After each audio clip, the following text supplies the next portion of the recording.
Na treningu za unapređivanje lične efikasnosti radimo na tome da istražimo ili da se prisetimo šta je to što u stvari želimo da postignemo.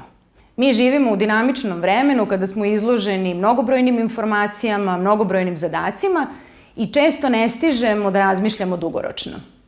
Ovaj trening je idealna prilika da svoje obaveze sagledamo iz jednog drugačijeg ugla i da onda na osnovu toga razmislimo kakav je naš stav prema njima, odnosno da odredimo prioritete. Ja kao psiholog imam 15 godina radnog iskustva u raznim izazovnim i zahtevnim okruženjima i pored toga važim među svojim kolegama i prijateljima za dobro organizovanu i efikasnu osobu. Ja znam šta je tajna. Vreme je rastegljivo i u njega stane sve ono što nam je važno. Prava prilika za razvoj je da osvestimo i da prihvatimo ili da istražimo šta je to što nam je u stvari važno. Nakon toga sve ostalo su tehnikalije.